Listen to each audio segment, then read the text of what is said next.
सबने दिखाने की कोशिश करूं, पैर भी मां जोड़ के यह विनती करूं, प्लीज कुकर भी करके आप मेरे पति से बाहर निकलवाने का काम करो, मुझे पैसा नहीं चाहिए, यही कहना चाहूंगा भाई। सरव जातीय खा पंचायत की जो आज मैंने ये एक मीटिंग रखी थी, मेरे जितने भी बड़े बुजुर्ग बुद्धिजीवी लोग आए हैं सबको मेरी राम राम और सबका धन्यवाद। जो आप अपनी बेटी की आवाज सुन के, उसका दर्द सुन के जो आज आप सिसाई गांव में पहुंचे, उसके लिए मैं आपकी बहुत बहुत आभारी हूँ। और अभी मैं बस जो ये पंचायत हो रही है, मैं आप सबको बताना चाहती हूँ, ये एक ही मुद्दे पर आ रही है। जो दलजीत सिंह के ऊपर अभी 19 तारीख ने 2 झूठे केस लगाए हैं, जेल से लाके और उनकी परेड कराई है, मैंने उस विषय में ये पंचायत रख रखी है। और मैं सरकार से और प्रशासन से यही बार बार मांग करती आई हूँ और आज भी मेरी इस पंचायत में यही मांग है कि दलजीत के दोनों केस वापस किए जाएं और जो परेड कराई है उसकी माफी मांगी जाए। और रही बात, मेरी जगह जगह पे कॉन्फ्रेंस हुई है, मैंने वहां भी यही जवाब मांगा था और आज फिर जवाब मांग रही हूँ। और मेरे सभी बुद्धिजीवी बड़े बुजुर्गों ने एक बात और कही है, भाई जिसका बेटा घर तक चल जाए है तो उसके सहयोग करया करो। तो मैं आप सब तो एक बात कहना चाहूँ, मैंने ना तो सहयोग के विषय में ये पंचायत रखी है, ठीक है, वो आपकी मर्जी है, आप बड़े बुजुर्ग हो, देखे मैं आपकी बेटी समान हूँ, तो आप जो फैसला लो वो तो आपकी इच्छा है। मैंने बस ये पंचायत आज के लिए मेरे पति थी न्याय दिलाने खातर रखी है। और अगर मैं आज भी कहूँ, मैंने कोई पैसे की जरूरत नहीं है, ना आज ना कल ना आगे, इतनी मैं समर्थ हूँ, पढ़ी लिखी हूँ, मैं अपना गुजारा कर लूंगी। बस आप एक ताकत लगा दो, आपकी बेटी का कहना है कि अभी दलजीत सिंह बाहर आ जा, जब मेरा आदमी बाहर आ जाएगा तो वो खुद समर्थ है, खुद कमा लेगा।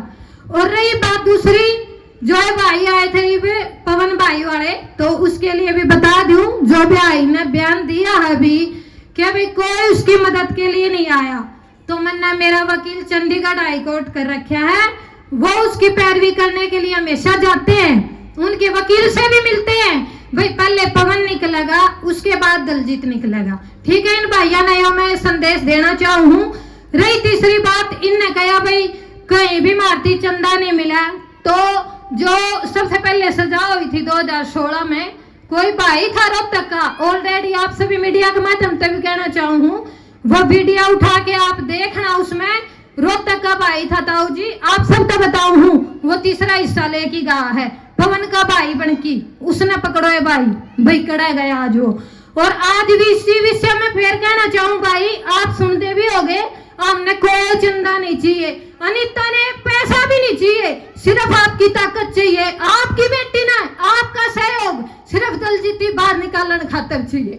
आज आपकी बेटी सिर्फ दलजीत के लिए इतना मजबूर है, मेरे छोटे छोटे बच्चे पूछे मम्मी पापा कब आओगा, और पैर भी मैं जगह जगह हाथ की सबने दिखाने की कोशिश करूं, पैर भी मां जोड़ के यह विनती करूं, प्लीज कुकर भी करके आप मेरे पति से बाहर निकलवाने का काम करो, मुझे पैसा नहीं चाहिए, यही कहना चाहूंगा भाई।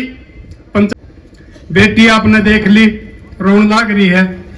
आखिरी बात यह है, पंचायत के हमने बता दी, दोनों सरपंच आ रहे हैं, हमारे एरोबिक आपके प्रधान जी आ रहे हैं, यह हमने तारीख इस शासन और प्रशासन ने सोच लेना चाहिए, नहीं तो हमारा खून पानी नहीं होया है, आज भी खून है, उसमें फिर इन खापा नरी समाज ने दोष ना दियो। जो यह बेटी रोन लाग रही है, थारा दिल नहीं पसीजता होगा, लेकिन हम उस समाज से, हाँ, जिस समाज के आदमियों ने बेटियां की इज्जत के लिए और आंसुओं के ऊपर कुर्बानी दे दी है और अपनी जान गंवा दी है। कलानौर का कोड़ा इतिहास से 600-700 आदमी मर गए थे। तो मैं सरकार से एक बार फिर चेताना चाहूँ, सख्त लाजा न कहूँ, उस तारीख आने से पहले 2-4 दिन में ये शासन प्रशासन जो ये न कराया, इसके साथ व्यवहार कराया गलत, ये जो परेड कराई है उसका बारे में माफी मांग लेनी चाहिए। और इस बेटी को कोई नहीं पकड़ना होगा, अगर इसके साथ भी कोई उसी बात करी जाएगी तो उसके लिए भी भाई बिल्कुल बर्दाश्त नहीं होगा। और ये कदम ये सरकार और ये प्रशासन जो माने, अगर भाई आदमी कुछ भी नहीं इकट्ठे हुए, ये आज हमारी मीटिंग थी। जिस दिन सर्वघात की पंचायत होगी ना, उस दिन तो और हाल हो जाएगा, नोड़ा नहीं गई, इतनी पब्लिक हो जाएगी और सरकार ने वो फिर डांटनी मुश्किल हो जाएगी। इसलिए मैं सरकार से एक बार फिर कहूं, अगर वो दिन आने से पहले सैनी साहब, आप सोच जो आदमी हो, आपने फैसला ले लेना चाहिए।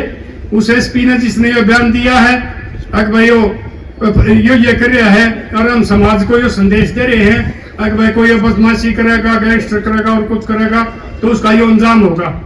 तो उसका हमने कही है, या तो इसके सबूत दे दो, अगर सबूत नहीं देते तो उसकी माफी मांग लो, नहीं तो उसके बाद में फिर लड़ाई बड्डी हो जाएगी। खट्टर साहब तो उठ गए थे, आप तो नहीं उठेगी, क्योंकि खट्टर दिल्ली में बैठे हैं, लड़ाई बिगड़े तो चल रही है, आप तो ठीक बैठे हो। इसलिए अपनी सरकार का और अपना हरियाणा प्रदेश का और अपनी जनता का भला मान के समझ के और उनसे माफी मंगवा दो, और इसके जो झूठे मुकदमे है ये हटवा दो।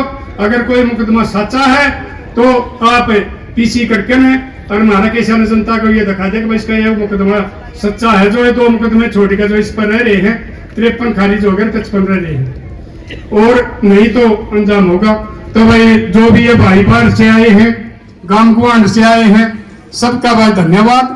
और जिस दिन ये पंचायत की तारीख दी जाएगी उस दिन भाई सारे भाइयों ने पहुंचना है, और शायद ना भी करनी पड़े, क्योंकि सरकार शायद समझ जाएगी, सैनी साहब का भी समझ में आ जाएगी, और हमारे डीजीपी साहब भी अपने सरबराही लेकर ना जाए। इसके 15-20-25 दिन रहने बताओ हियरिंग की रिटायरमेंट से, तो एक बार डीजीपी साहब ने इतना कड़वा बोल दिया, तो एक बार इस हरियाणा की जनता के लिए, समाज के लिए मीठा बोलकर और इस बात की वो कर देनी चाहिए। लीपा पोती निश्चित ये बता दे भाई हमारे ऊपर कोई प्रेशर था, हमने यो काम नहीं कराया है, या भाई किसी ने अपनी प्रमोशन के लिए किसी नेता का कहने थे यो काम कराया है, उसका बारे में हमने सरकार ने मारता ही जवाब देना चाहिए।